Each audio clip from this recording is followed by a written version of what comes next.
بسم الله الحمد لله والصلاة والسلام على رسول الله وعلى آله وصحبه ومن والاه رب اشرح لي صدري ويسر لي أمري واحلل عقدة من لساني يفقهوا قولي. Mes frères et sœurs, on continue toujours notre série sur le mariage et aujourd'hui notre thème avec l'aide d'Allah Azza wa Jal est la demande en mariage. La demande en mariage. Mes frères et sœurs, on a vu ensemble dans cette série l'importance du mariage. On a incité les parents à marier leurs enfants. De même, on a parlé du choix du conjoint. Et aujourd'hui, on va entamer un sujet qui est plus qu'important, celui de la demande de mariage. En arabe, la demande de mariage, c'est al-khitba. Al-khitba avec une kasra sur le kha. Et pas al-khutba. Al-khutba, c'est le sermon du vendredi. Ou le sermon tout court. Le sermon qu'on fait. Et al-khitba avec une kasra sur le kha, c'est donc la demande en mariage. En arabe, la demande en mariage, c'est donc quoi? Al-khitba. Retenez ce terme parce que c'est avec ça, Inch'Allah, qu'on va communiquer pendant ce dars, bi'idhnillahi azza wa jal. Taïb. La khitba, c'est quoi exactement? C'est la demande de mariage. C'est l'introduction du mariage. C'est le fait qu'un homme demande à un tuteur de lui donner sa fille en mariage. D'accord? Ça, c'est donc quoi? Al-khitba. Dans le cas où l'homme est accepté par la fille et sa famille lors de la demande, sachez que cette période s'appelle la période de quoi? Des fiançailles? En français, des fiançailles? Des fiançailles. Faux. C'est ce que disent aujourd'hui les non-musulmans, et c'est pour ça aujourd'hui que notre thème ne s'appelle pas les fiançailles, car ce terme vient des non-musulmans. En islam, ça s'appelle la demande en mariage ou al-khitba. Taïb, pourquoi tu veux pas l'appeler fiançailles? Ça dérange en quoi? Ça dérange en pas mal de choses. Premièrement, ça vient des non-musulmans. Et nous, en tant que musulmans, on a notre identité musulmane. On n'a pas à ressembler à autrui. Deuxièmement, le fait de dire fiançailles, aujourd'hui, c'est quoi? Sa définition, c'est la cérémonie avec les échanges de bagues, etc., etc. Et tout ça, on va le voir après, que ça ne fait pas partie de la sunna du prophète, alayhi salatu wassalam. En islam, on dira seulement, j'ai fait une demande de mariage, et non les fiançailles. Surtout que, quand on regarde dans les sites internet ou dans les dictionnaires, la définition du mot fiançailles, c'est une promesse solennelle de mariage. C'est une promesse.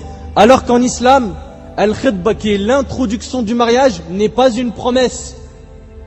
C'est une période où, c'est l'intro du mariage, tu apprends à connaître la personne qui est en face de toi pour voir oui ou non, est-ce que tu vas, au final, te marier avec elle. Et ce n'est donc pas une promesse de mariage. Donc, le mot fiançailles ne peut pas être utilisé pour ces différentes raisons. Taïb, la khitba. La khitba, on a dit, c'est pas une promesse de mariage. C'est quoi? C'est l'intro du mariage. Mais quel est le statut religieux de la khitba? Qu'est-ce que la khitba? Est-elle obligatoire, recommandée, interdit ou déconseillée? On va bi'idhnillah traiter toutes ces questions et y répondre bi'idhnillah azza wa jal.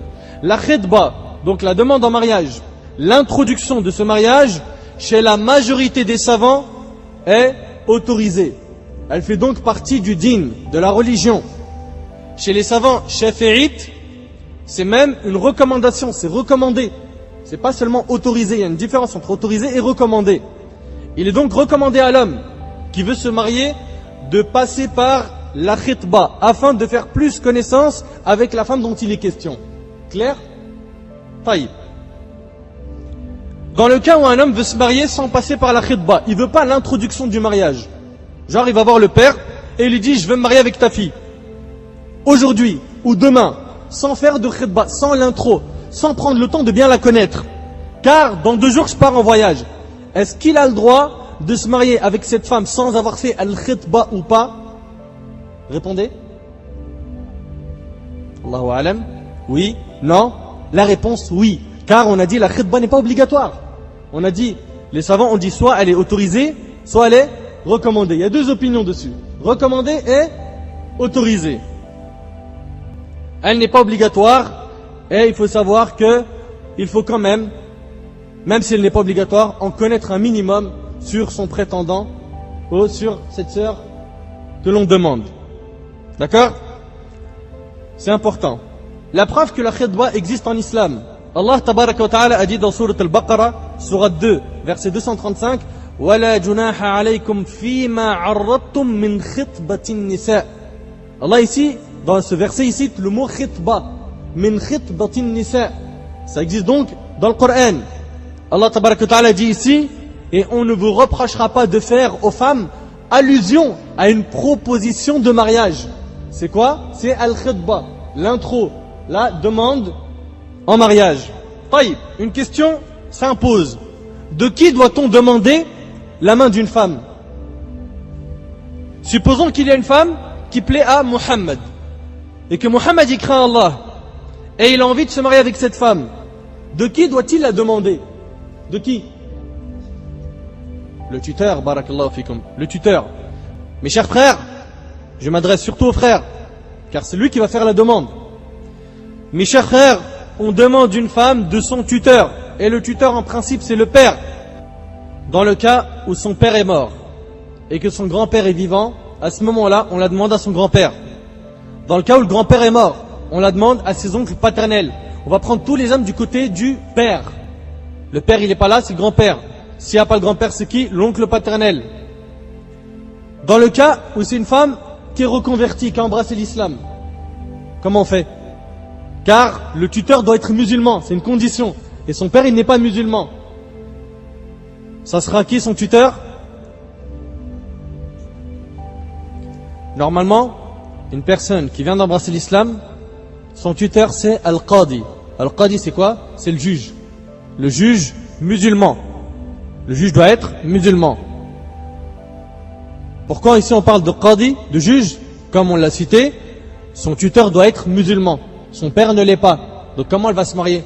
Est-ce qu'elle n'a pas le droit au mariage? Absolument pas. L'islam a traité tous les cas de figure. Cette personne-là, cette sœur, normalement elle doit se diriger vers Al-Qadi, le juge musulman. Ça c'est dans un pays musulman. Taïb. Dans l'absence de ce juge musulman, comme ici en France, c'est l'autorité musulmane qui prend la responsabilité de porter la tutelle de qui? De cette sœur. C'est l'autorité musulmane qui est responsable de cette sœur.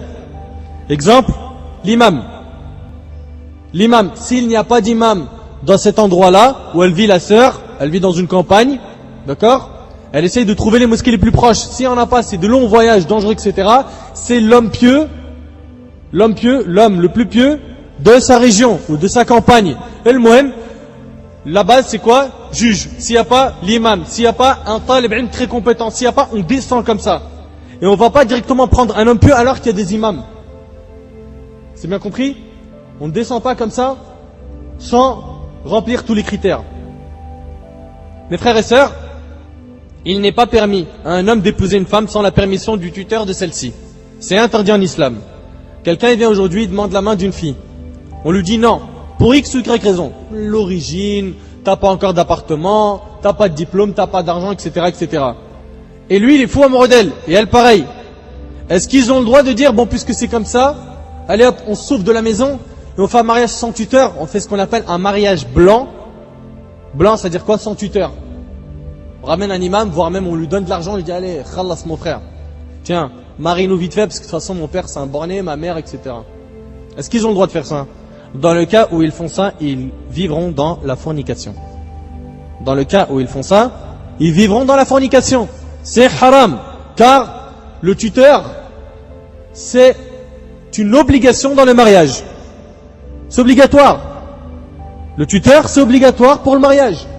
Le prophète alayhi salatu wassalam l'a exposé dans plein de hadiths.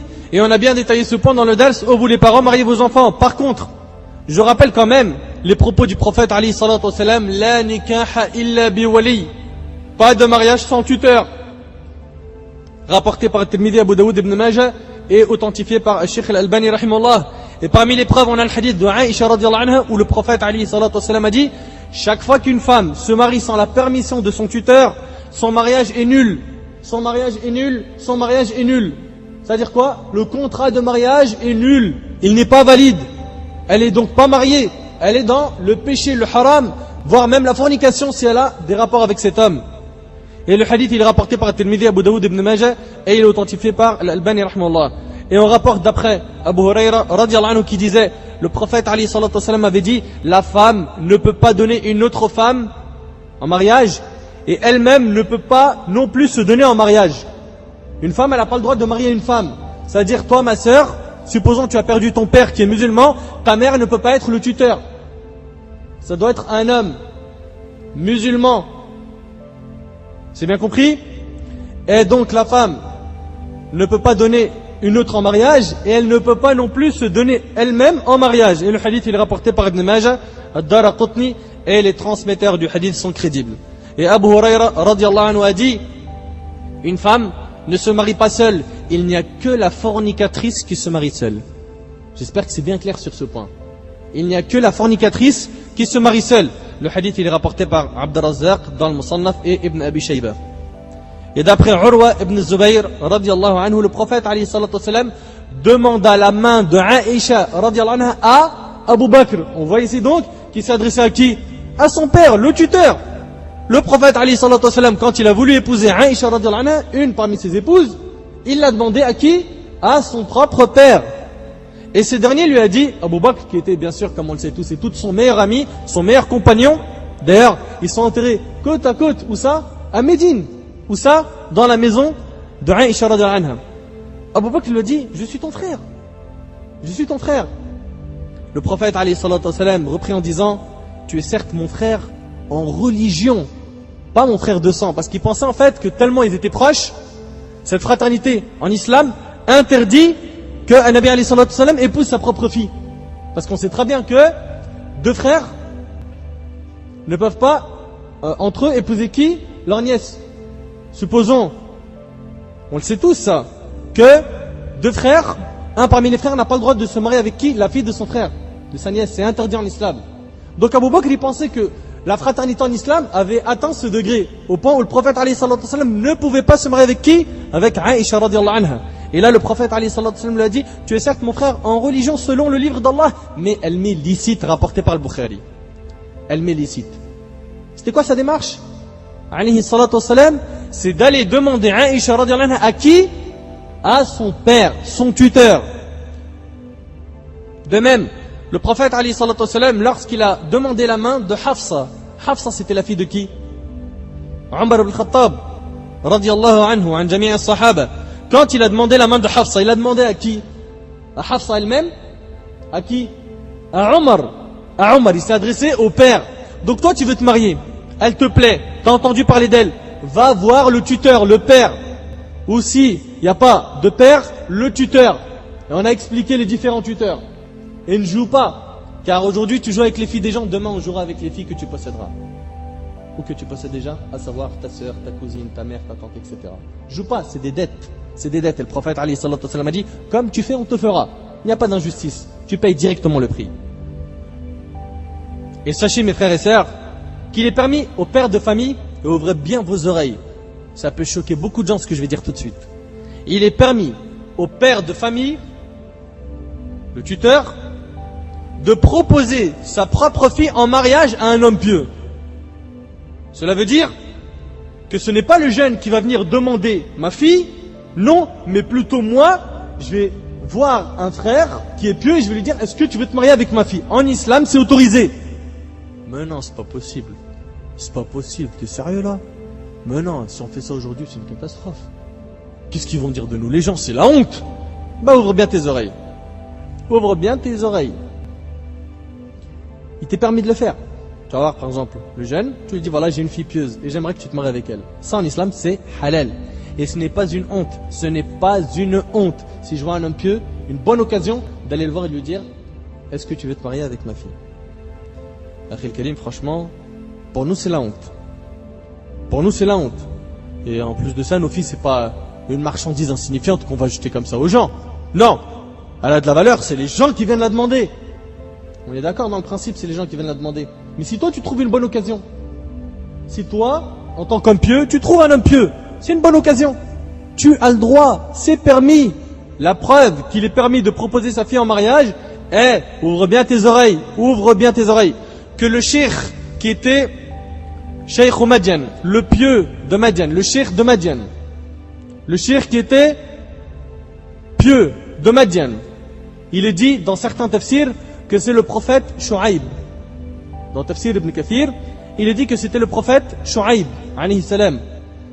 Cette information est fausse, car il y a des centaines d'années entre Shu'aib, le prophète alayhi salam, et Moussa alayhi salam. Bien qu'il soit possible qu'il s'appelle Shu'aib. Mais à la kulli hal, les savants l'appellent Cheikh Madian, le cheikh de Madian, de la ville de Madian. Ce cheikh-là, qui était pieux, il a donné sa fille au prophète Moussa alayhi salam. Regardez avec moi ce qu'il a dit dans Sourate Al-Qasas, Sourate 28, verset 27.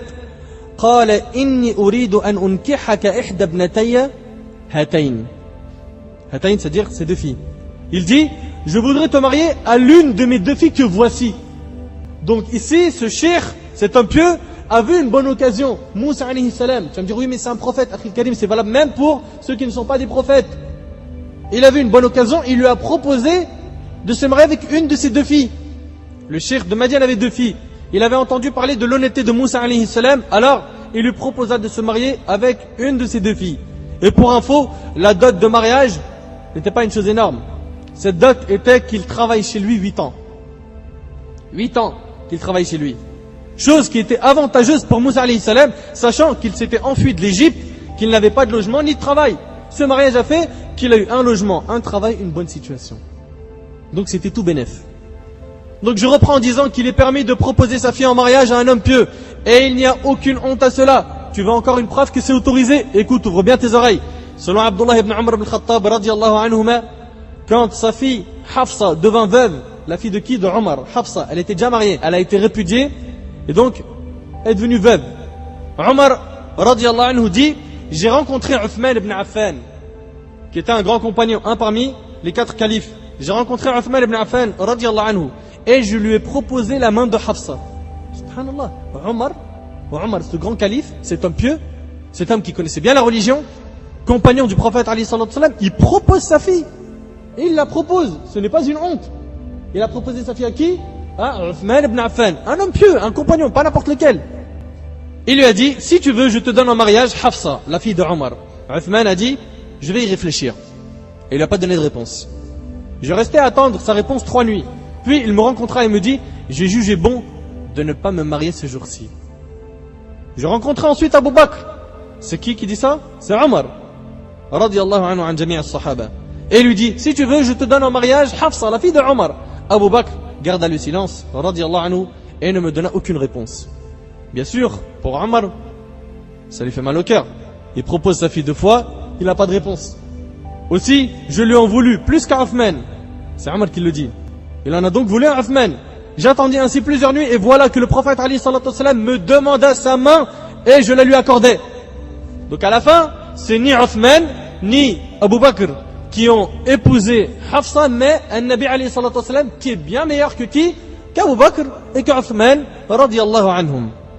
Abu Bakr me rencontra alors et me dit, après bien sûr cette demande de mariage du prophète alayhi salatu wassalam, il a dit à Omar, tu as sans doute éprouvé quelques ressentiments à mon égard de ne t'avoir rien répondu quand tu m'avais proposé la main de Hafsa. Je dis oui. Il a été gêné, voire même ça l'a touché, il en a voulu. Il lui a dit, la seule chose qui m'a empêché de répondre à ta proposition, la seule raison qui a fait que je n'ai pas demandé Hafsa, c'est Abu Bakr qui parle, était que j'avais su que le prophète alayhi salatu wassalam avait cité Hafsa. Une fois le prophète alayhi salatu wassalam, il a parlé de Hafsa, j'ai donc pu comprendre ou j'ai pensé que Nabi alayhi salatu wassalam allait la demander en mariage, alors je me suis abstenu de la demander. T'imagines le comportement d'Abu Bakr?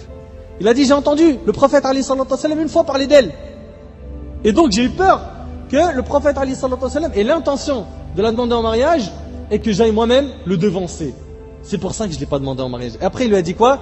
Il lui a dit, et je n'étais pas homme à dévoiler le secret du prophète alayhi salatu wassalam. Il a dit, c'est un secret. Je ne fais pas partie de ceux qui dévoilent ce secret, c'est-à-dire qu'il aurait pu lui dire, j'ai entendu le prophète alayhi salatu wassalam parler de Hafsa. Il ne lui a pas raconté le secret du prophète alayhi salatu wassalam. Regarde les comportements des compagnons. Et après il lui a dit, et si le prophète alayhi salatu wassalam me l'avait laissé, je l'aurais accepté, rapporté par le Bukhari. Pas mal de leçons à tirer de ce long hadith. Première leçon, c'est la permission de proposer sa fille. D'accord? Deuxième leçon, cacher les secrets. Cacher les secrets. Aujourd'hui, ça n'existe plus. Quelqu'un qui cache les secrets aujourd'hui, quand par exemple, ta belle-mère vient chez toi, hein, la belle-mère, ta femme, elle est assise avec sa mère, et d'un coup, tu lui dis, s'il te plaît, je peux te voir 2 minutes? Écoute bien, hein, ta femme, elle est assise avec sa mère, et d'un coup, tu lui dis, s'il te plaît, je peux te voir 2 minutes? Et tu lui dis un secret. D'accord? En présence de qui? De la belle-mère. La surprise est que peu de temps après, tu t'aperçois que ta belle-mère est au courant de ce secret-là. Pareil pour ton beau-père, les frères et sœurs de ta femme. Il est même possible, tout France Info, t'en entends parler. Une catastrophe. Aujourd'hui, on ne cache plus les secrets. On ne les cache plus. Et on n'appelle plus les gens à cacher les secrets. Ils sont plus éduqués à cela. Je répète donc qu'il est permis de proposer sa fille à un homme pieux. Et parmi les preuves à ce sujet, et on finira avec ce dalil, avec cette preuve, Ali ibn Abi Talib radiyallahu anhu a proposé au prophète alayhi salatu wassalam la fille de son oncle Hamza, après la mort de ce dernier. Après la mort de Hamza, Ali ibn Abi Talib radiyallahu anhu prit sa fille. La fille de qui? De Hamza. Il l'éduqua chez lui et la proposa au prophète alayhi salatu wassalam. Ali radiyallahu anhu rapporte qu'il dit: ô envoyé de Dieu, pourquoi épouses-tu des femmes de Quraysh en délaissant notre famille? Tu épouses des femmes mais tu délaisses la famille. Il y en a dans la famille, tu pourrais les épouser. Celui-ci demanda: avez-vous une femme à proposer? Il y a quelqu'un à proposer? Il répondit: oui, la fille de Hamza. La fille de Hamza. Et on voit ici que Ali, lui aussi, a pris cette initiative de quoi? De proposer une fille. Donc cette chose-là, elle était connue, licite, autorisée, permise, à l'époque des pieux prédécesseurs. Pourquoi aujourd'hui on vient dire c'est la honte? Il répondit alayhi salatu wassalam: elle ne m'est pas permise. Elle est la fille de mon frère de lait rapporté par Muslim. Parce que Hamza c'était qui? C'était son oncle mais aussi son frère de lait. Hamza avait été allaité par une femme qui avait aussi allaité notre prophète alayhi salatu wassalam. Elle s'appelait Thuwayba. Thuwayba. J'espère que ce point est bien compris. Il est donc permis de proposer sa fille à un homme pieux et les exemples sont nombreux, je me contente juste de ces preuves. Si cela vous étonne, sachez qu'il y a plus étonnant que cela. Ce qui va peut-être bien vous étonner, c'est qu'il est permis à la femme pieuse de se proposer elle-même à un homme pieux. Mais non, c'est pas possible. Ouvre tes oreilles. Quoi? Qu'est-ce que tu es en train de dire? J'ai dit ouvre tes oreilles. Oui, mon frère, ma sœur, cela est permis à condition. Ouvre bien tes oreilles. Et j'aimerais qu'on retienne les conditions et pas la permission. Parce qu'aujourd'hui, on a des gens, quand il écoute, il dit il a dit c'est autorisé. Et il oublie les conditions. Ouvre bien tes oreilles. C'est autorisé avec condition qu'il n'y ait pas de risque de fitna en faisant cela. Qu'il n'y ait pas de risque de fitna.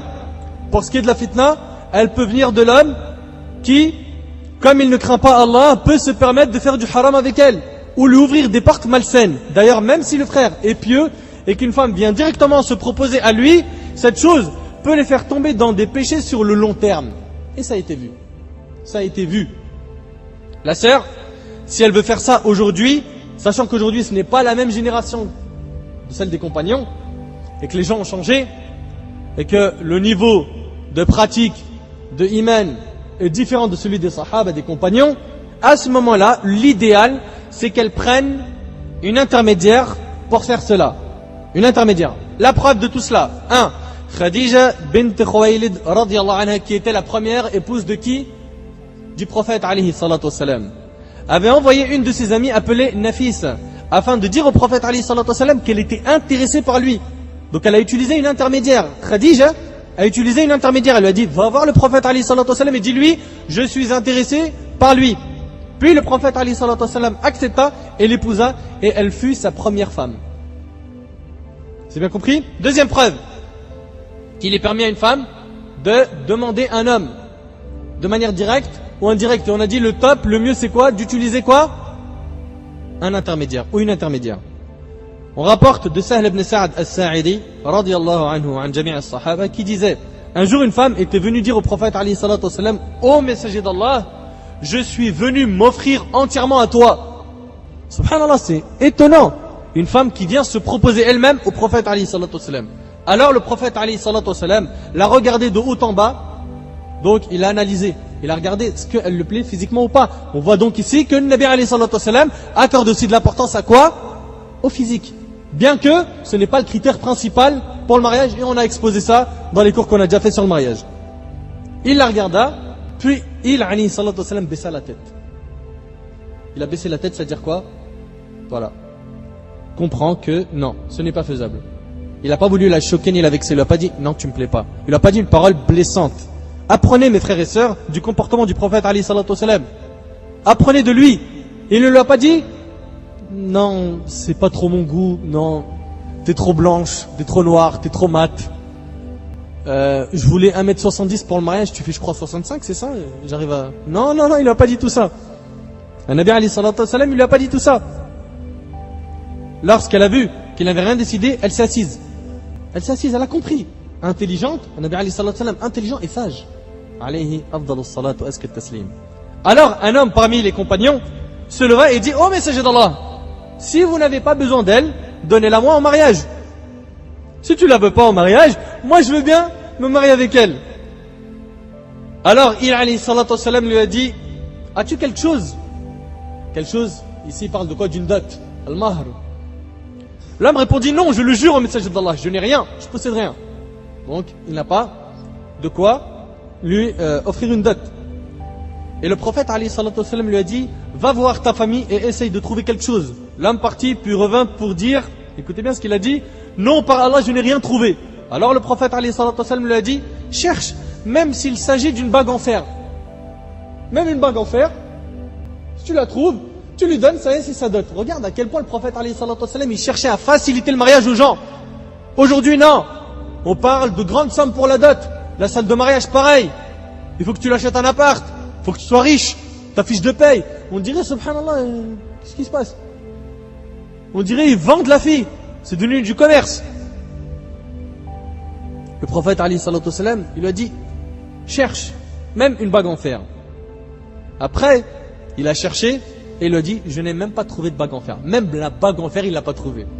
Il lui a dit: mais par contre, j'ai mon izar. Le izar, si vous connaissez un peu, il y a al-rida, c'est la partie qu'on met en haut, c'est un bout de tissu qu'on enfile pour le hajj. Vous connaissez? Il y a une partie en haut qu'on appelle al-rida et en bas al-izar. Lui, il lui a dit: j'ai que mon izar, le bout de tissu qui me couvre en bas, je peux lui donner en dot. Le prophète alayhi salatu wassalam lui a dit: mais si tu lui donnes, toi tu seras son vêtement, et elle, ça va pas lui servir à grand chose. Regarde, subhanallah. Et après l'homme, bien sûr, après qu'il ait entendu ça, il est parti, cet homme-là, s'asseoir. Il est parti s'asseoir.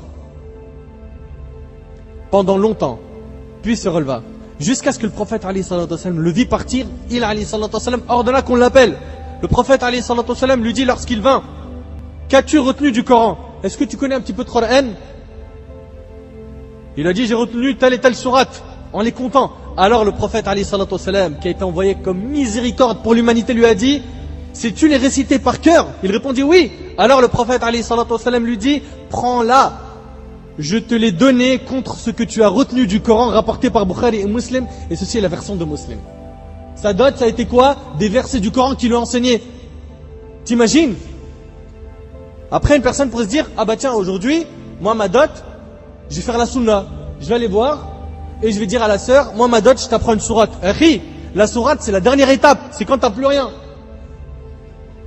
C'est quand t'as plus rien. Ben, on regarde le hadith. Parce qu'il y a une différence entre apprendre et comprendre.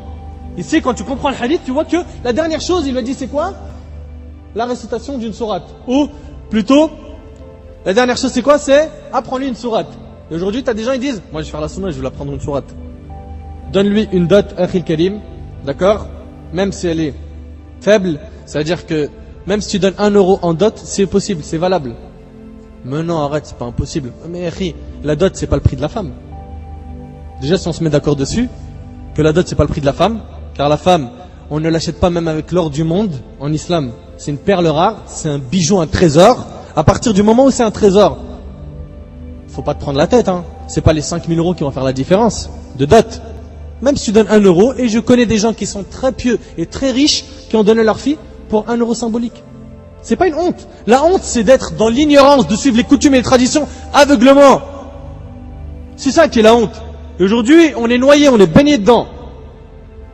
Dans une autre version, il lui a dit, va, je te l'ai donné, mais apprends-lui le Coran. Dans la version de Bukhari, on trouve, nous te l'avons donné contre ce que tu as retenu du Coran. Dans celle d'Abi Daoud, rapportée d'Abi Huraira, le prophète alayhi salatu wasallam a dit, qu'as-tu retenu du Coran? L'homme répondit, Surat al-Baqarah et celle qui suit. Le prophète alayhi salatu wasallam lui dit, lève-toi, apprends-lui 20 versets. Ce qu'il faut retenir, c'est qu'une femme s'est proposée au prophète alayhi salatu wasallam. Troisième preuve, montrant qu'une femme a le droit de se proposer à un homme avec les conditions qu'on a citées. La semaine dernière, j'ai insisté sur le mieux. Là, cette semaine, c'est sur les conditions. J'espère, Inch'Allah, que j'ai pas à le répéter 100 fois. Les conditions, faut bien les respecter. Troisième preuve, Anas ibn Malik, radiyallahu anhu, rapporte, une femme vint chez le messager d'Allah, alayhi salatu wasallam, pour se proposer à lui. Et en fait, il parle de la femme que l'on vient de citer tout de suite dans le hadith précédent. Anas ibn Malik, il parle d'elle. C'est bien compris? Elle dit, ô messager d'Allah, vois-tu en moi un quelconque besoin? Alors, la fille de Anas rétroqua, qu'elle manque de pudeur, quelle atrocité. Ça veut dire quoi? Ça veut dire que c'est la honte. Cette femme-là, elle va comme ça, elle se propose à un homme. C'est qui a dit ça? C'est la fille de Anas ibn Malik. Anas ibn Malik reprit en disant, elle est meilleure que toi, elle a désiré le prophète et s'est proposée à lui, rapporté par Bukhari et An-Nasai ibn Majah. Donc, c'est permis. Je reprends ce que je disais depuis le début. La femme, on la demande à la base, à qui? À son père ou son tuteur. On a dit aussi que l'homme pieux a le droit de proposer sa fille aux hommes pieux. On a exposé les preuves. Et on a dit aussi qu'il était permis à la femme de se proposer elle-même à un homme pieux s'il n'y a pas de risque de tomber dans quoi? La fitna. La fitna, les tentations, les portes du diable. Taïb, une question. Et c'est important. Quelles sont les femmes que l'on a le droit de demander en mariage? Je vais demander une femme en mariage. Mais quelles sont les femmes que j'ai le droit de demander en mariage? Sais-tu quelles sont les femmes que tu as le droit de demander et celles que tu n'as pas le droit de demander? Je parle ici du mariage. La réponse, premièrement, parmi celles que tu n'as pas le droit de demander en mariage, et ça va te sembler logique, 1, ta mère. 2, ta tante ou tes tantes. 3, ta sœur de sang ou ta sœur de lait. C'est bien compris? Ta cousine, tu as le droit de la demander en mariage? Vous êtes sûr? T'as le droit de demander ta cousine en mariage? Qui dit non? Allez, levez la main. Qui dit non? Pour plus d'infos, écoutez quel dars? Allez, on va voir les gens qui ont retenu un petit peu dans cette série. Hey, toi, laisse-moi tranquille, Allah yabarak fik. M'exciter. Arrête de dire n'importe quoi, ce que tu veux. Pas marie-toi, non. Barakallahu fik. Voilà des gens qui retiennent. Comment trouver la princesse charmante? À la fin, j'en parle. Qu'il est permis de demander qui? Sa propre cousine. Sa propre cousine. Il n'y a aucun mal à le faire. Il n'y a aucun mal et on a exposé les preuves dans ce dars-là. Taïb, ces femmes-là, qu'on vient de citer là, la sœur de lait, sœur de sang, la nièce, tante, mère, etc., font partie de celles que la religion a rendues interdites pour le mariage à vie. C'est ce qu'on appelle at-tahrim al-abadi. L'interdiction de se marier avec elle à vie. En aucun cas, tu as le droit de te marier un jour avec ta tante. Jamais. Ni ta sœur de lait. Jamais. Ça reste ta sœur de lait. D'accord? Il n'y a pas un truc qui va venir faire changer ce statut. Et tu pourras te marier avec elle. Ça, c'est donc le premier type d'interdiction de mariage. C'est at-tahrim al-abadi. L'interdiction de se marier avec elle à vie. De même, tu n'as pas le droit de demander en mariage celle que la religion a interdite en mariage temporairement. Là, on a donc une deuxième catégorie d'interdiction qui est at-tahrim al-mu'aqqat. Je répète, on a at-tahrim al-abadi, l'interdiction à vie, et l'interdiction temporaire. Il y a des femmes que tu n'as pas le droit de demander en mariage. Et cette interdiction-là ne sera pas une interdiction à vie, mais une interdiction temporaire. Exemple, une femme qui est déjà mariée. C'est une interdiction à vie? Non, temporaire. Son mari, s'il meurt, tu as le droit de te marier avec elle ou pas? Oui. Après, bien sûr, la période de viduité. Fatrat al-idda. C'est bien compris? C'est important de bien comprendre l'interdiction à vie et l'interdiction temporaire. Donc, il n'est pas permis de se marier avec une femme que la religion a interdite à vie, et il en est de même de celle qui est interdite temporairement, sauf si la chose qui l'empêche de se marier disparaît. Exemple, la mort du mari. Taïb. Une femme qui est dans sa période de viduité. C'est quoi la viduité là? Ça veut dire quoi? Al-idda en arabe. Mais c'est quoi al-idda? On y arrive doucement. Celle qui a divorcé. Celle qui a divorcé, la période après le divorce, elle s'appelle la période de viduité. C'est une période où elle n'a pas le droit de se marier. C'est juste après le divorce. Et cette période peut être différente selon les cas de figure. Et on va les voir, Inch'Allah, ensemble. Est-ce que cette femme qui a été répudiée, est-ce que j'ai le droit de la demander en mariage pendant sa période de viduité? Tout d'abord, la période de viduité, définition. L'origine arabe, idda, dérivé du mot adad, nombre et énumération. C'est-à-dire les menstrues et les jours que la femme attend et s'abstient de se remarier après la mort de son mari ou leur divorce. Que ce soit un divorce définitif ou le premier ou le deuxième. Car on a le droit à combien de divorces? On a le droit à 3 divorces. Dans les 2 premiers, tu as le droit de reprendre ta femme. Dans le 3e divorce, tu ne peux plus la reprendre. C'est bien compris? Tu peux te remarier avec elle, mais avec des conditions. C'est qu'elle se marie avec un homme, il la répudie, et après, tu te remaries avec cette femme-là. Et on va expliquer tout ça, Inch'Allah, en détail. Allez, on rentre en profondeur dans un petit peu du technique, et accrochez-vous. Une femme, par exemple, son mari lui dit « Inti taliq », t'es répudié. Puis une semaine après le divorce, ou même un mois, moi, j'ai envie d'aller lui dire « Est-ce que tu acceptes qu'on se marie ?» Juste, je la demande, pas je me marie avec elle, je la demande. Est-ce que c'est autorisé ou pas? Elle est dans sa période de viduité. Est-ce que c'est permis ou pas? Regardez bien. Une femme qui perd son mari, par exemple. Celle-ci, quand son mari meurt, sa période de viduité, pour celle qui a perdu son mari qui est mort, elle doit attendre 4 mois et 10 jours. Et ça, c'est dans le Coran. D'accord? 4 mois et 10 jours avant de se remarier. Elle n'a pas le droit de se marier pendant cette période, afin que sa période de viduité se termine. D'accord? Elle n'a pas le droit de se marier pendant 4 mois et 10 jours. Après la mort du mari. Après ça, une fois que cette période de viduité elle est finie, elle peut se remarier. Après cette période, elle a le droit de se remarier. Pendant cette période, il n'est pas sunna qu'elle mette des vêtements de couleur noire. Parce qu'aujourd'hui, quand une femme, elle perd son mari, elle s'habille en noir. C'est pas une sunna, ça. C'est pas une sunna, c'est des traditions. Certes, elle ne doit pas se faire belle, se maquiller, se parfumer, etc. Mais elle peut mettre d'autres couleurs sombres. Elle n'est pas obligée de mettre que du noir. Car certaines de nos sœurs pensent qu'il faut s'habiller qu'en noir lors d'un décès. Taïb, cette femme qui a perdu son mari, est-ce que j'ai le droit pendant sa période de viduité de la demander en mariage? Pendant les 4 mois et 10 jours. Les savants sont unanimes sur le fait qu'il n'est pas permis de demander une femme en mariage pendant sa période de viduité jusqu'à ce que celle-ci se termine. C'est haram, tu n'as pas le droit de la demander en mariage. C'est donc interdit. Une femme qui perd son mari et qui est en période de viduité, il est haram de lui dire « j'ai envie de me marier avec toi ». Là, c'est juste la demande, hein, la demande, pas conclure le mariage avec elle. Omar, radiallahu anhu, a même dit, écoutez bien, que celui qui fait cela, c'est-à-dire il va demander une femme pendant sa période de viduité, après le divorce, le premier, le deuxième ou le troisième, ou après le décès de son mari, il est en période de viduité. Il dit, radiallahu anhu, que celui qui fait cela, on le punit en l'interdisant de se marier avec elle à vie. C'est grave, c'est très grave. Bien sûr, c'est la fatwa de Omar, ce n'est pas un statut religieux, c'est la fatwa de Omar ibn Khattab, radiallahu anhu, an jami' as-sahaba. Par contre, pour la femme qui est en délai de viduité, après la mort de son mari, sachez qu'il est permis de la demander en mariage de façon implicite durant le délai. Mais la demande franche n'est pas permise. Il y a 2 types de demandes. La demande implicite et explicite. Explicite, je vais la voir. Son mari il est mort, ça fait 2 semaines, d'accord? Elle doit attendre 4 mois et 10 jours pour que sa période de viduité se termine. Je vais la voir après 2 semaines, je lui dis, franchement, j'aimerais vraiment me marier avec toi. Et juste, tu finis ta période de viduité, on se marie. Ce qu'il a fait, c'est haram. Ce qu'il a fait, c'est haram. Il l'a fait de manière quoi? Explicite. Taïb. Est-ce qu'il a le droit de le faire de manière implicite? Il fait des sous-entendus.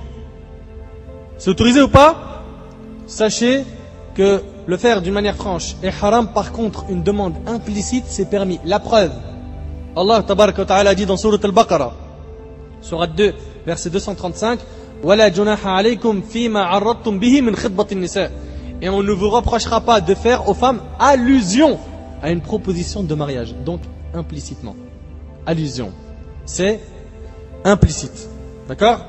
Ce verset parle de la femme qui est en période de viduité, suite à la mort de son mari. Une personne pourrait se dire, mais pourquoi est-ce qu'il n'est pas permis de la demander directement sans tourner autour du pot? Pourquoi? La raison, ouvrez bien vos oreilles. le lien de mariage s'étant rompu lors de la mort du mari. Ce dernier n'a plus de droit sur elle. Mais la demande franche n'est pas permise en considération de son deuil d'une part, d'accord, et des sentiments des parents et des héritiers du défunt d'autre part. T'imagines? Là tout le monde est triste, une semaine après elle se marie. Une semaine après la mort de son mari, elle se marie. Franchement, c'est quand même... T'as pas de cœur ou quoi? Normalement, t'es triste pour ton mari quand il meurt. Donc, l'islam, subhanallah, a tout pris en considération. Les sentiments des gens, la tristesse, etc. C'est pour ça qu'Allah, par sa sagesse divine, a prolongé cette durée de 4 mois et 10 jours. Subhanallah, c'est tellement parfait. Wallah, c'est hallucinant. De même, il est possible que la femme, pendant sa période de viduité, elle ment sur son délai de viduité afin de se remarier. Et là, elle aura commis un grand péché. Il est possible qu'elle mente. Elle dit, moi, ça y est, il est mort, ça fait 5 mois. Alors que ça fait même pas 1 mois. Donc, tu n'as pas de demande quoi? Directe. Une personne pourrait se dire, mais comment faire une demande alors indirecte, implicite, à une femme pendant sa période de viduité? La réponse, ouvre bien tes oreilles, en disant par exemple, ne sois pas triste, tu es encore jeune. Et sûrement, il y en a qui sont intéressés par toi. Du sous-entendu. Ou bien tu lui dis, celui qui t'épousera prochainement, Allah lui veut vraiment du bien.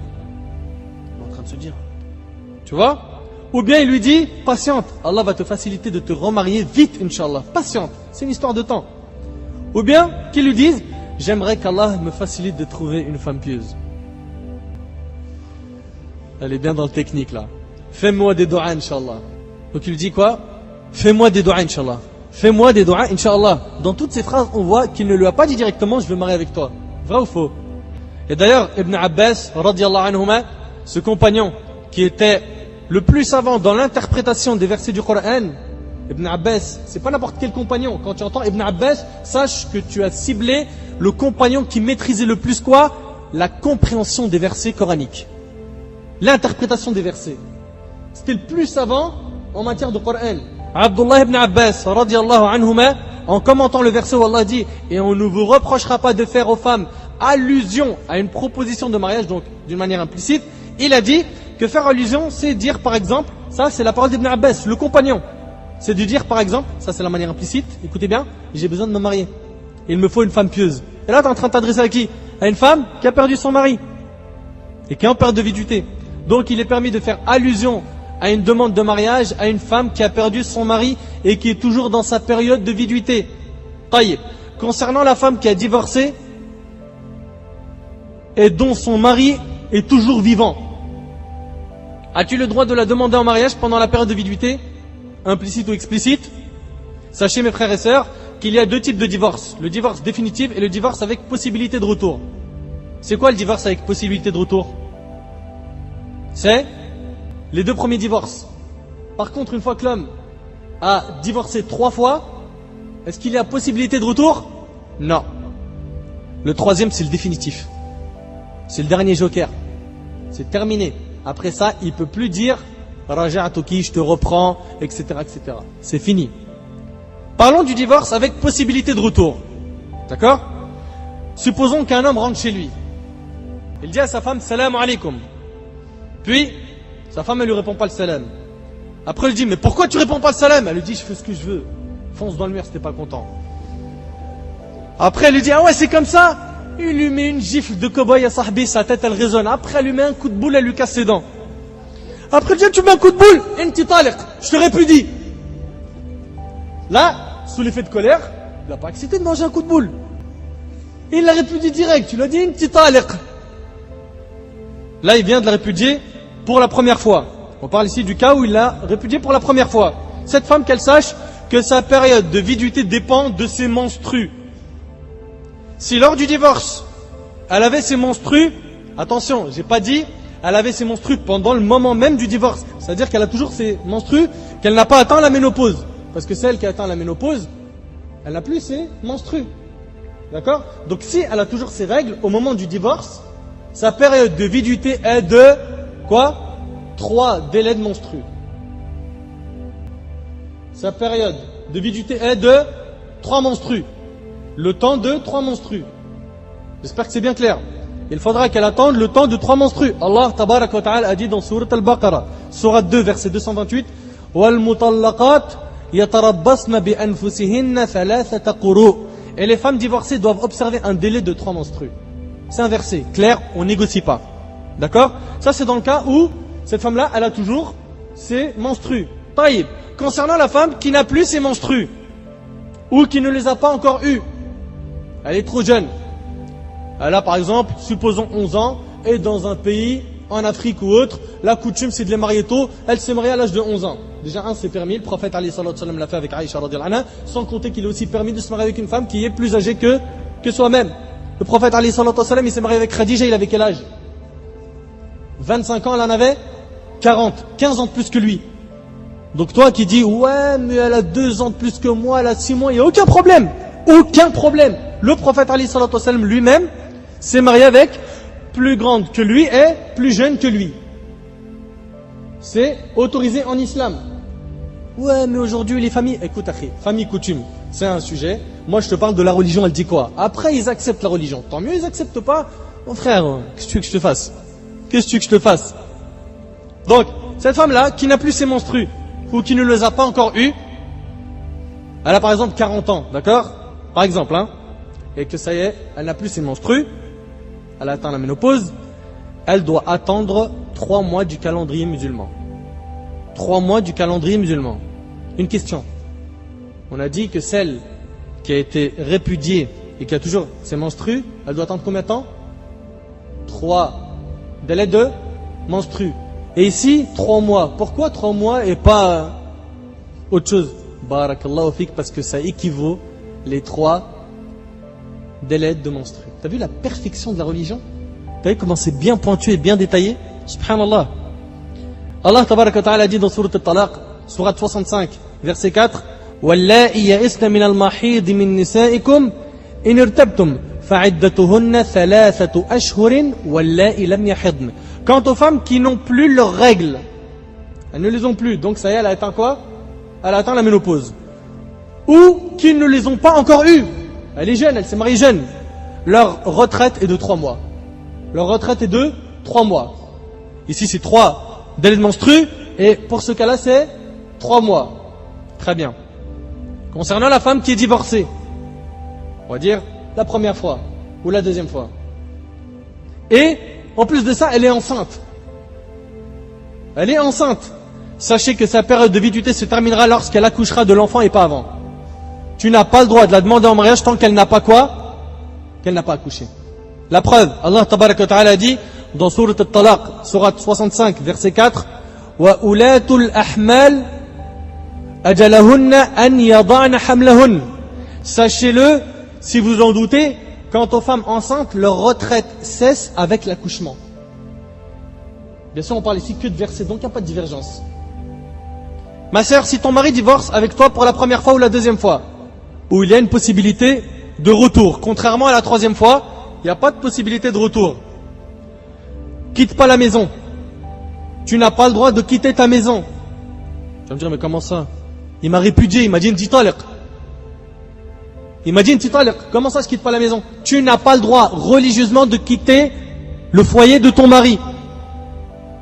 Et cela dans les 3 divorces, le premier, le deuxième et le troisième. Ta période de viduité, tu dois la faire chez ton mari. C'est pas possible. C'est obligatoire, car tu es toujours sa femme jusqu'à ce que la période de viduité se termine. La période de viduité, même s'il a prononcé talaq, le mot du divorce, sache que tu es toujours considéré son épouse et que cela se termine quand c'est terminé. La période de viduité prend fin. Là, à ce moment-là, tu as le droit de sortir de chez lui car tu n'es plus sa propre femme. Mais pendant la période de viduité en islam, et je vais t'apporter les preuves, tu es considéré comme étant son épouse. Et pareil, pour toi mon frère, tu n'as pas le droit de mettre ta femme à la rue. J'ai bien dit ta femme, même après le divorce. Et ma sœur, ta période de viduité se termine chez ton propre mari. Sauf s'il y a un grand risque pour toi. Là, à ce moment-là, c'est une autre chose. T'appelles quelqu'un de science, un savant, une personne compétente, et lui, il évaluera la situation. Taïb, elle doit rester chez lui, car il peut toujours la reprendre. Et ça part toujours d'une embrouille bidon entre un homme et une femme, toujours, hein, c'est des sujets de manière générale qui sont vraiment bidons, ils en valent pas la peine. Et après il y a des remords, après la colère, la haine, les cris, les mauvaises paroles, les gens redescendent sur terre, le shaitan y part et on devient plus calme. Et quand on est dans le même appart, on peut se reparler. On peut se reparler. Donc Allah tabaraka ta'ala, par sa grande sagesse, il a fait quoi? Il a fait qu'ils restent dans le même appart, car il y a possibilité que l'amour rentre dans les deux cœurs. T'imagines? Alors que si les deux quittent le logement, au premier, divorce. Et dès le premier instant, qu'est-ce qui va se passer à ce moment-là? Le shaitan va dire, ah non, non, non, tu retournes pas le voir, parce que c'est lourd de se déplacer vers un appart et parler. Mais tandis qu'ils sont dans le même appart, ils parlent ensemble, ils communiquent. Ils communiquent sachant que le mari a toujours l'obligation de subvenir à ses besoins. Donc il va lui acheter, il va lui apporter ceci, cela, elle doit lui faire à manger, etc., etc., etc. Reste chez lui car il est possible qu'il te reprenne. La preuve, le prophète Ali sallallahu alayhi wa sallam a dit, le hadith il est rapporté par Abu Daoud, il est authentifié par Cheikh Al-Albani rahimahullah, il a dit à une femme qui se trouvait dans une telle situation, dans la période de viduité, il lui a dit, reste chez toi jusqu'à l'arrivée du terme prescrit. Reste chez toi. Reste chez toi. Ma sœur, tu veux sortir de la maison, il n'y a pas de problème. Tu auras désobéi à Allah et à son messager alayhi sallallahu alayhi wa sallam. Reste chez toi. Est-ce que c'est terminé? Non. Ouvre bien tes oreilles, ma sœur. Et ça va peut-être te choquer, mais ma sœur, je suis là pour dire qala Allah, qala Rasoul. Après, t'en veux pas. Wallah ya akhi, ya ukhti, je suis pas là pour te faire plaisir ni pour te plaire. Je suis là pour rechercher la satisfaction d'Allah tabaraka wa ta'ala et de dire les paroles qui sont bi'idhnillah juste celles d'Allah et du prophète alayhi sallallahu alayhi wa sallam. Tu es chez lui, c'est la période de viduité, fais-toi belle. C'est pas possible. Pour qui? Pour lui. Mais il m'a répudié. Naam, fais-toi belle pour lui. Entretiens bien la maison. Fais-lui à manger et fais-lui ce qu'il aime.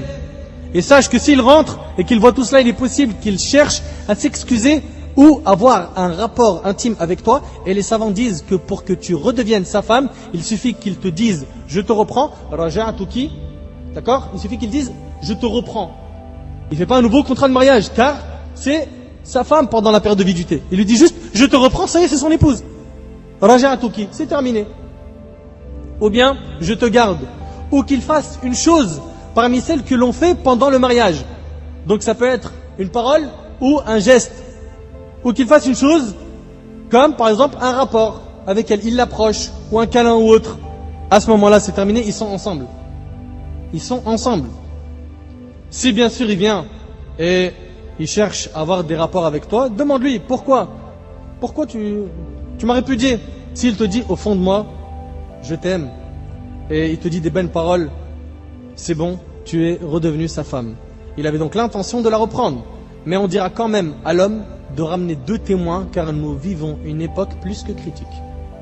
2 témoins, pour qu'ils témoignent qu'il y a eu un divorce et qu'il l'a reprise. C'est bien compris? Dans le cas où un homme divorce avec sa femme pour la première fois, et qu'elle est encore dans sa période de viduité, et que son voisin qui l'aimait depuis longtemps part voir son père pour lui dire qu'il veut l'épouser, est-ce qu'il a le droit? Je parle ici du premier divorce et dans la période de viduité. Celui-là n'a pas le droit de faire cela car tu es toujours sa femme. Tu es toujours sa femme. Cette période de viduité, tu es toujours sa femme. J'espère que tu as bien compris ce point-là. Il n'a pas le droit de venir faire une demande implicite ou explicite car tu es toujours sa femme. Dans le cas où un homme divorce avec sa femme et qu'il lui dit « je te reprends » et que la femme lui dit « bah moi je veux pas », est-ce qu'elle redevient sa femme? La réponse, bien sûr. Bien sûr qu'elle redevient sa femme. Il faut que la femme sache que ce n'est pas un nouveau mariage où elle a le choix. Elle est déjà sa femme. C'est bien clair? Taï. La preuve qu'elle est toujours sa femme après avoir prononcé quoi? Le divorce. Écoute bien, c'est dans Sourate Al-Baqarah. C'est dans le Coran. Je t'invente rien, ma sœur, ni toi, mon frère. Allah tabaraka wa ta'ala dit dans Sourate Al-Baqarah, Sourate 2, verset 232, wa idha talaqtumun nisa. Donc ici, at-talaq, talaqtum, divorce. Wa idha talaqtumun nisa, fabalagna ajaluhunna, fala ta'duluhunna an yankihna azwajahunna. Azwajahun. Subhanallah, talaq après azwajahun. Azwajahunna idha taradaw baynahum bil ma'ruf. Et quand vous divorcez d'avec vos épouses, ouvre bien tes oreilles, et que leur délai expire, alors ne les empêchez pas de renouer avec leurs époux. Avec leurs époux. Allah il a appelé avec leurs époux alors qu'il a dit et quand vous divorcez. Réfléchis bien mon frère, ma sœur, sur le sens de ces versets, c'est très pointu. Écoute bien. Alors ne les empêchez pas de renouer avec leurs époux s'ils s'agréent l'un l'autre, s'ils s'acceptent l'un l'autre, et conformément à la bienséance. On voit dans ce verset qu'après le divorce, elle est encore considérée comme étant sa propre femme, et qu'il n'est pas permis à un homme de demander une femme divorcée avec possibilité de retour pendant sa période de viduité. Cela est interdit en islam. Taïb. Concernant le troisième divorce, si un homme répudie sa femme 3 fois, et comme vous le savez tous et toutes, il ne peut plus se marier avec elle, sauf si elle se marie avec un autre homme et que cet homme la répudie à son tour. Et attention, il n'est pas permis en islam, et c'est haram, et ça fait partie des plus grands péchés, de demander à un homme, en le payant ou en négociant avec lui, de se marier avec son ex-femme pour la répudier et après il se marie avec elle. C'est haram. Et d'ailleurs on rapporte d'Ibn Mas'ud radiyallahu anhu qui disait le prophète alayhi salatu wassalam avait maudit, tu sais ça veut dire quoi maudit? Chassé de la miséricorde d'Allah le jour du jugement, et on entre au paradis que par la miséricorde d'Allah. Le prophète alayhi salatu wassalam avait maudit celui qui demande et celui à qui l'on demande d'épouser une femme et ensuite la divorcer pour la rendre licite au premier. Rapporté par Ahmed An-Nasai Tirmidhi qui l'a qualifié d'authentique. J'ouvre une parenthèse pour dire à nos frères qu'il n'est pas permis aussi de séduire la femme d'un homme marié, c'est haram. Il l'aime depuis qu'il est petit. Et ensuite elle s'est mariée et il trouve que c'est injuste. Alors il va essayer de la séduire pour qu'elle divorce avec son propre mari et après qu'il se marie avec elle. Il y a un hadith qui s'adresse à toi, ouvre bien tes oreilles. L'islam, comme je te l'ai dit, a tout traité de A à Z, il n'y a pas de fuite. Il n'y a rien qui a été laissé. Tous les angles ont été cernés dans la religion. Écoute bien. Il n'est pas permis de séduire la femme d'un homme marié. C'est haram, ma sœur, ne te confie jamais à un homme étranger. Et pour celui qui cherche à séduire une femme déjà mariée, qu'il ouvre ses oreilles, selon Abu Huraira radiyallahu anhu, le prophète alayhi salatu wassalam a dit, celui qui séduit la femme de quelqu'un n'est pas des nôtres, rapporté par Abu Daoud. N'est pas des nôtres. Mes frères et sœurs, la femme qui a été répudiée 3 fois et qui est encore dans sa période de viduité, on n'a pas le droit de la demander en mariage de manière directe. Mais une question, est-ce que j'ai le droit de la demander d'une manière implicite? Oui ou non? Pourquoi?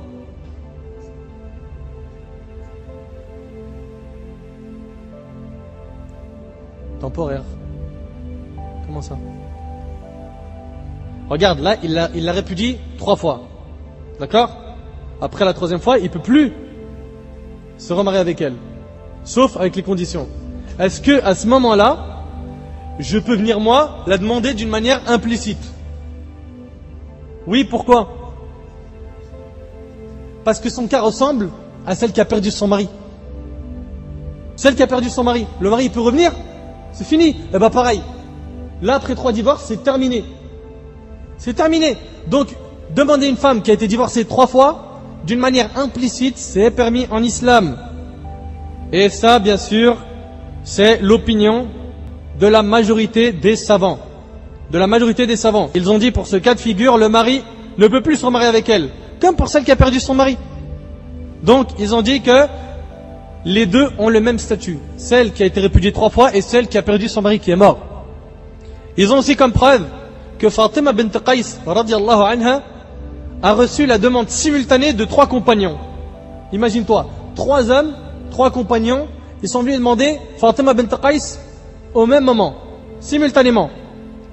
Muawiyah ibn Abi Sufyan, Abu Jahm et Usama ibn Zayd radiyallahu anhum. Et ceci après avoir divorcé de Amr ibn Hafs ibn al-Mughira. Et elle est alors venue demander conseil au prophète alayhi salatu wassalam qui lui a dit Abu Jahm, il aime battre les femmes. Et quant à Muawiyah, c'est un pauvre sans sou, marie-toi plutôt avec Usama ibn Zayd, rapporté par Muslim. Al-Imam al-Nawawi, rahimahullah, en commentant ce hadith, a dit qu'il y a une preuve dans le fait qu'il est permis de faire une demande de mariage implicite à une femme qui a été répudiée 3 fois, et c'est ce que l'on considère authentique. C'est donc l'opinion de l'imam al-Nawawi, et c'est aussi l'opinion de la majorité des savants. Quant à l'imam Abu Hanifa, il est de l'avis que l'on n'a pas le droit de demander une femme qui a été répudiée 3 fois de manière implicite ou explicite. Mais l'opinion la plus juste ici sera celle de la majorité des savants qui dit qu'il est permis de demander une femme qui a été divorcée 3 fois implicitement. Wallahu a'lam. Ça va, vous accrocher ou vous avez décroché? On continue? Ça rentre encore plus dans le technique là. Taïb. Si un homme demande une femme explicitement pendant sa période de viduité, d'accord, et qu'il se marie avec elle une fois que sa période de viduité s'est terminée, est-ce que son mariage, il est considéré comme valide ou non? Quand il a formulé la demande de mariage, il l'a fait pendant la période de viduité, on a dit que c'était haram.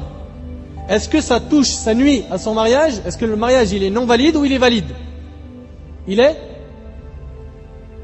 Une femme qui a été divorcée pour la première fois et qu'un homme est venu la demander explicitement en mariage pendant sa période de viduité, s'il se marie avec elle après sa période de viduité, est-ce que son mariage est valide ou non? La réponse, le contrat de mariage est considéré en islam comme étant valide, mais il a commis un péché car il a désobéi au prophète alayhi salatu wassalam. D'accord? Taïb. On pousse un peu. S'il la demande en mariage explicitement pendant sa période de viduité et qu'il se marie avec elle pendant la période de viduité, qu'en est-il de son mariage? Le mariage, il est batil. Il n'est pas valide car il n'a pas le droit d'épouser une femme pendant sa période de viduité. C'est clair? On continue. Si un homme épouse une femme pendant sa période de viduité, alors qu'elle a été répudiée qu'une fois, et qu'il a consommé le mariage avec elle, il s'est marié avec elle pendant la période de viduité, c'est haram, on a dit le contrat n'est pas valide, mais en plus de ça, il a consommé le mariage. Que doit-il se passer? Tout d'abord, le contrat n'est pas valide, donc ils ne sont pas mariés. Elle devra finir sa première période de viduité du premier qu'il a répudié, et elle aura une deuxième période de viduité pour l'acte haram qu'elle a fait avec cet homme. Et j'ouvre une parenthèse pour dire que la femme qui n'a pas consommé son mariage, si elle est divorcée, elle n'a pas de période de viduité. La période de viduité, c'est que pour la femme qui a consommé son mariage. D'accord? Ils disent aujourd'hui, c'est le halal, d'accord? Ils ont fait le halal. Mais il n'y a pas eu de consommation de mariage. Supposons, il y a un divorce, il n'y a pas de période de viduité. Un homme, il vient la demander 1 heure après ce divorce, elle a le droit de se marier avec lui. D'accord? Direct. Et si ce même homme qui l'a répudié veut se remarier avec elle, il lui dit pas Raja'tuki, je te reprends. Parce que c'était pas sa femme. Sa femme, c'est à partir du moment où il a consommé quoi? Le mariage, parce que là, il y aura la période de viduité, etc. Là, à ce moment-là, s'il veut se remarier avec elle, c'est un nouveau contrat de mariage et une nouvelle dot. On suit ou on décroche? T'as décroché, mais toi, tu dors tout le temps, toi. On continue. Parmi les femmes qu'on n'a pas le droit de demander en mariage, donc on a cité tous ces cas-là, d'accord, celle qui est en période de viduité, celle qui est interdite temporairement et celle qui est interdite à vie. Mais il y a aussi, on n'a pas le droit de demander en mariage, celle qui est déjà demandée en mariage. Il est illicite, haram, de demander la main d'une femme déjà demandée par un autre musulman, car cela nuit au premier demandeur et se considère comme une agression de ce dernier. C'est clair. Aussi, ce comportement peut aboutir à une zizanie entre les deux demandeurs. Uqba ibn Amr radiallahu anhu a rapporté que le prophète alayhi salatu wassalam a dit: les musulmans sont des frères co-religionnaires. Ils ont la même religion, d'accord? Il est interdit d'acheter une chose déjà achetée par un autre co-religionnaire, ainsi que de demander une femme en mariage déjà demandée par un autre frère co-religionnaire, à moins que ce dernier ne veuille la quitter, rapporté par Muslim. Si celui qui avait demandé en premier la main de cette fille dit au deuxième qui veut la demander: c'est bon, je te la laisse, d'accord, pour X raison, il y a eu un problème, au final, voilà, Allah il n'a pas facilité que le mariage aboutisse. À ce moment-là, il a le droit de venir la demander en mariage. Mais il sait qu'elle a été demandée par Mohammed. Et lui, il tient à elle, il l'aime. Depuis qu'il était au collège avec elle, il lui faisait des regards, tout ça, je sais pas quoi. Et là, maintenant, il veut que ce mariage ait lieu. Alors, il va vite foncer et, on peut dire ça comme ça, il va se vendre. Ami, moi j'ai ça comme diplôme, j'ai ça comme argent, moi je suis ça, je suis un blindé, moi, je veux la faire vivre comme ça. Est-ce qu'il a le droit de faire ça? C'est haram. Elle a déjà été demandée en mariage, tant que cette demande n'a pas été annulée par l'homme ou par la femme, tu n'as pas le droit de t'avancer. Tu n'as pas le droit en islam. J'explique un peu plus. Supposons que je demande la main d'une femme et que tout le monde sait que je l'ai demandé et que d'un coup, un homme vient la demander en mariage. Déjà, est-ce que ça se fait? C'est lâche. C'est lâche, surtout si lui il le sait. C'est lâche. Après, s'il ne le sait pas, c'est une autre chose. Car il ne savait pas qu'elle était déjà demandée. C'est une autre chose. Là, il n'y a pas de problème pour lui. Il n'a pas de péché, mais il n'a pas le droit de se marier avec elle, sachant qu'il y a déjà une demande. Et le père doit le dire. Elle a déjà été demandée. Le père qui accepte de donner la main de sa fille à un autre homme parce qu'il est riche, alors que sa fille a déjà été demandée, qu'il sache qu'il a trahi son engagement. Et c'est une caractéristique parmi celles des hypocrites, sans compter qu'il a commis un péché. C'est bien compris? Par contre, si par exemple Ibrahim vient demander Soumaïa, et le père de Soumaïa n'a pas donné sa parole à Ibrahim, et qu'un autre homme appelé Mohammed est venu demander la main de Soumaïa. Est-ce que le père, il a le droit de donner sa fille à Mohammed? Oui, sachant qu'il n'a pas donné sa parole à Ibrahim, bien qu'il est venu la demander en premier.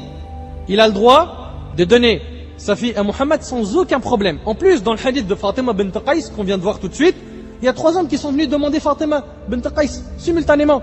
Muawiyah, Abu Jahm et Oussama ibn Zayd. Pourquoi ces 3 hommes sont venus à elle? Car ils savaient qu'elle n'avait pas encore été demandée, elle n'avait pas donné sa parole à quelqu'un. Et là, il faut bien comprendre que si le second demandeur n'a aucune idée de la première demande, il n'a pas de péché. Clair? Taïb. Si le second demande la femme et accomplit le contrat de mariage après la réponse de la femme au premier. Moussa, il demande une femme. Je viens, je le devance, je le bouscule. Et je viens, je dis, ami, moi, si, ça, je mets en avant plein de trucs. D'accord? Et après, j'arrive à me marier avec elle. Est-ce que ce contrat de mariage, il est valide ou il n'est pas valide? Est-ce que ce mariage, il est valide ou il n'est pas valide? Sachez, mes frères et sœurs, que il a commis un grand péché, mais le contrat de mariage reste valable selon la majorité des savants, qui sont l'imam Abu Hanifa, l'imam al-Shafi'i, c'est aussi l'opinion de l'imam Malik et de l'imam Ahmad, rahimahullah al-Jami', des 4 écoles. Car l'interdiction concerne la demande de mariage et n'est pas une condition dans la véracité du mariage. D'accord? Parmi les femmes que tu n'as pas le droit de demander en mariage, on a celles qui sont en état de sacralisation pour un hajj ou une umrah. Celles qui sont en état de ihram pour un hajj ou une umrah. Après la fin de la sacralisation du hajj et de la umrah, c'est permis. Tu as le droit de la demander en mariage. La preuve, Uthman ibn Affan radiyallahu anhu rapporte que le prophète alayhi salatu wassalam a dit: celui qui est en état de sacralisation ne se marie pas, ne marie pas autrui et ne demande pas en mariage, rapporté par un musulman. Clair. 1. Tu ne te maries pas pendant que tu es en état d'ihram. Tu ne maries pas autrui, à savoir par exemple ta fille. Et tu ne demandes pas en mariage. Tu ne fais même pas de demande. Et le hadith il est rapporté par Muslim. Il est aussi interdit à un homme d'épouser une fornicatrice, comme il est interdit à une femme d'épouser un fornicateur, à moins que ceux-ci ne se repentent. Un repentir sincère. Ils ont commis la fornication. Ton mariage avec elle, il est haram. Tu n'as pas le droit de te marier avec elle. Oui, mais c'est une erreur, on n'a pas fait exprès. Quelle t'as pas fait exprès? Tu te payes la tête de qui? T'as suivi les pas du diable et au final t'es tombé dans le gouffre. Et maintenant t'essayes de sauver l'affaire. Akhil Karim, sache que c'est fini pour toi. Sauf s'il y a un repentir sincère, avec bien sûr les conditions du repentir bien remplies, bien respectées. Et en plus de ça, après le repentir sincère, il faudra que tu attendes un délai d'1 mois pour savoir est-ce qu'elle est enceinte ou pas. Car dans le cas où elle est enceinte, tu n'as pas le droit de te marier avec cette femme-là jusqu'à ce qu'elle accouche. Wadih, clair? Taïb. Là maintenant, on a vu un petit peu les femmes qu'on a le droit de demander, ce qu'on n'a pas le droit de demander, etc. Il nous reste à voir bien sûr les règles du regard entre l'homme et la femme. Là, il est venu la demander en mariage. Qu'est-ce qu'il a le droit de voir d'elle? Est-ce qu'il doit baisser le regard? La femme, est-ce qu'elle a le droit de le voir? Supposons elle a le niqab, est-ce qu'elle doit l'enlever? Est-ce qu'ils ont le droit de se voir? Est-ce que pendant cette période avant le mariage, ils ont le droit de se parler au téléphone, de s'isoler entre eux, de s'offrir des cadeaux, de s'échanger des bagues dites de fiançailles? Aussi, quel est le jugement de la récitation de Sourate Al-Fatiha pendant Al-Khitba? Et comment faire la prière de consultation, sachant qu'il faut la faire après Al-Khitba? Toutes ces questions, bi'idhnillahi azza wa jal, on y répondra au prochain dars dans cette série sur le mariage. As'alullah al-azim, Rabbul Arsh al-azim, an yanfa'ni bima qult wa an yanfa'akum bima sami'tum. هذا ما أعلم والله عز وجل أعلى وأعلم. سبحانك اللهم وبحمدك أشهد أن لا إله إلا أنت أستغفرك وأتوب إليك. جزاكم الله خير والسلام عليكم ورحمة الله وبركاته. خير.